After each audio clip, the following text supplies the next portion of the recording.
So talk about that transition from hotels versus multifamily, and maybe just the general business environment as it pertains to just running a business and not being bogged down by a lot of the regulation or the minutia. Yeah, and that's another thing that I learned out of COVID. Prior to COVID, I would have bought or built a hotel in any state.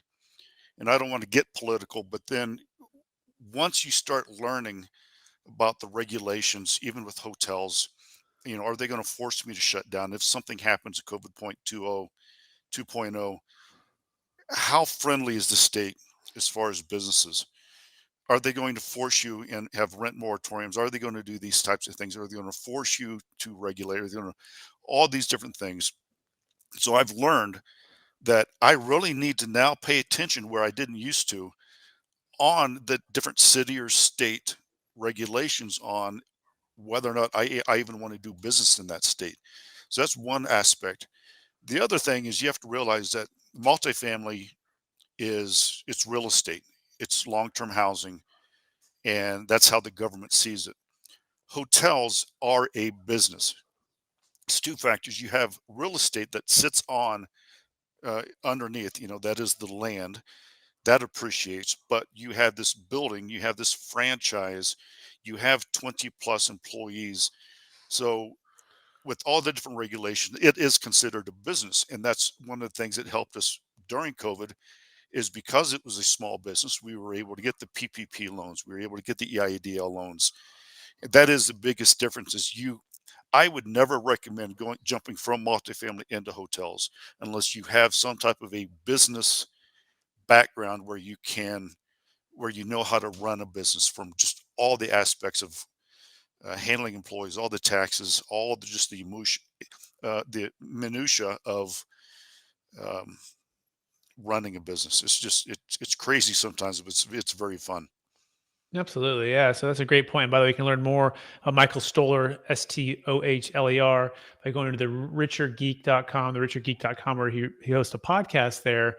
And I love the way you said that, Michael. You said it's how friendly is the state for business? There's Mhm. how friendly is the state for insurance right now, I think is another topic, right? How friendly is the state for, net migration? How Mhm. friendly is the state as it pertains to rent control? Right? How friendly is the state as it pertains to lenders wanting to lend, right, and provide really competitive rates for commercial properties.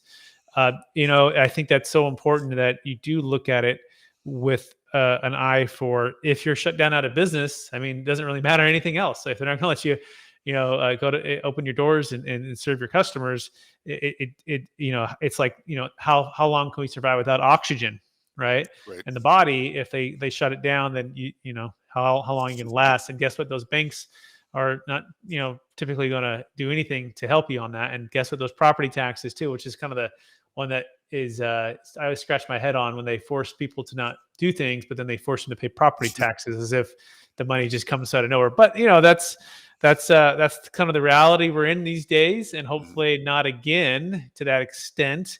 Yeah, any other thoughts on that, Michael? Yeah, you hit it on the head. It's a lot of people don't realize that. They say, "Oh, let's get something in California, Chicago, or New York, or Florida, anywhere, any given state." But my last comment on it is that's just one more thing now that's reared its ugly head is just more and more regulations. That's what governments do. That's what states do. They love to regulate. Please, everyone, before you just buy something, find out if something happens, if the worst case scenario, COVID 2.0, what have they done in the past during COVID 1? And do you want to potentially be in that type of situation? I know a lot of people that own California out of business, wonderful locations, wonderful hotels, but they're forced to shut down. And the banks only gave them a couple months deferment. Like you said, the taxes, everything, they still had to pay everything, but they were not allowed to do business.